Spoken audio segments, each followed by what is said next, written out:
Hundeessaa Waxabajjii 29 bara 2020 magaalaa Finfinneetti konkolaataa isaa keessatti ajjeefame.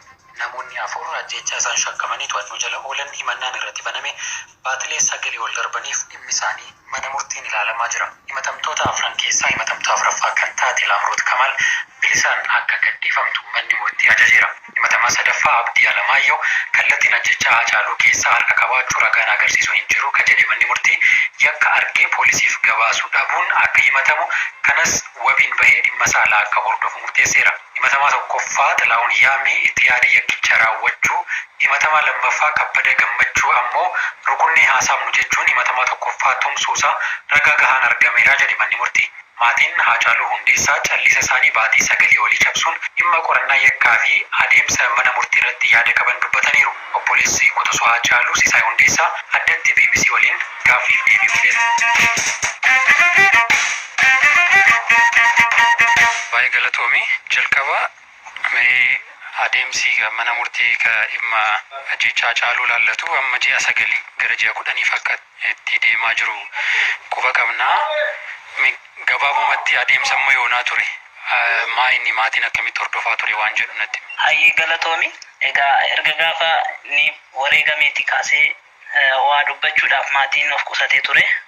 Maatiin ka'umsi inni waa dubbachuudhaaf of qusatee jiru akkuma beekamu biyya kanatti namni tokko gaafa wareegama isaa sana jastiisisaa fiduu fi barbaachuurraan kanaaf ittiin daldala siyaasaa hojjechuudhaaf qaamni socho'utu baay'ata. Qabatni keenya inni guddaan callisuu keenyaaf qaamni kamuu ajjechaa isaatiin wal qabatee daldala siyaasaatiif akka itti fayyadamuu hin dandeenyeef callisnee jirra.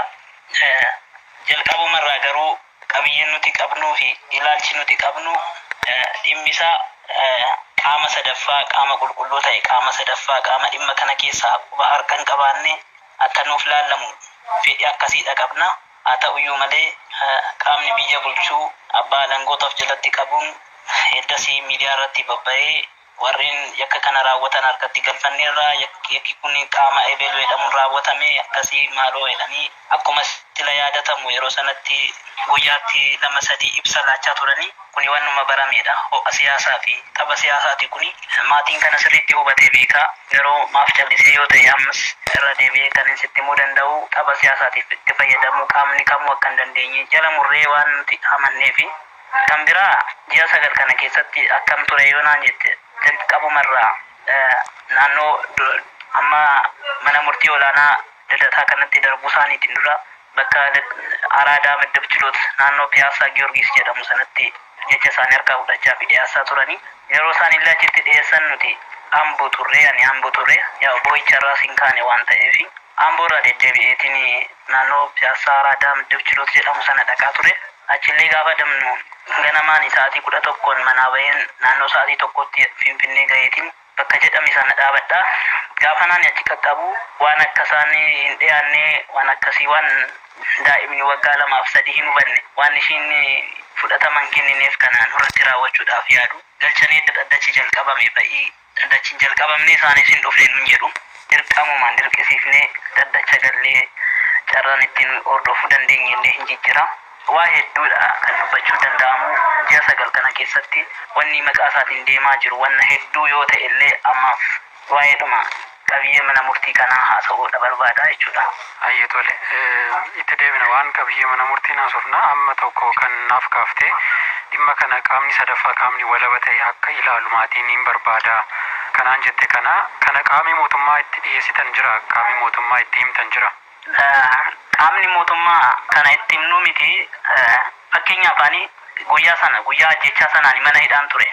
Halkan sana mana hidhaana bulchanii egaa ajjechaa isaa dhaga'ee bakka Labuu Star jedhamuuti gara reeffa qorannaa hospitaala Phaawulositti gaafa geessan ani makiinaa kiyyaattiin fayyadamu kaafadhee gaafa Phaawulositti imalaa jiru naannoo Meeksikoo addabaabayitti qabanii to'annaa jala oolteen ta'edhanii bakkee mucayyoon ishiin faana qabamtee hidhaa jirtu sana maakalaabii lafa jedhamutti achitti bulee ganama sa'aatii 12 na baasanii eddasii garuu gaaffii malee na gadhiisanii eddasii akkamitti dhageesse akkam ture maaloodha jedhanii jechalleen harkaan fuune bira darbanii haadha warraasaa anatu dura dhaqee laalee manatti ol deebi'ee ishee fidee bakka inni boqotee jiru hospitaala Labuu Star jedhamutti geesse ishee garuu 4-3 ta'aniitu gaaffiidhaan jarjarsanii qabanii ishee gaafachaa turanii anaan qaamni na gaafates hin jiru. Anaan qabanii hidhuu malee qaamni anaan isa dhageesse akkam ture maaloodha jedhee na gaafate hin jiru. Sana booda tasgabbiitti deebi'uudhaaf erga yaale namallee mariisiseera.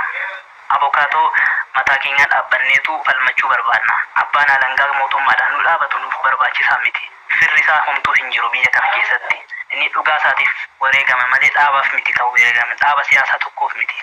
Isaafis dhaabni mormuutis taate qaamni inni mootummaadha ofiin jedhu kunis fira miti. Ejjennoon akka maatiitti jiru kana. Ejjennoon maatii kanaa fi kana qofa. Qaamni ani mormituudha. Uummata Oromoo kan hojjedha jedhus qaamni mootummaa keessaa ani mootummaadha jedhee of waamu kunis isaaf fira miti. Kanammoo evidensi tokko tokkoon maqaa namaa dha'uun yoo barbaadu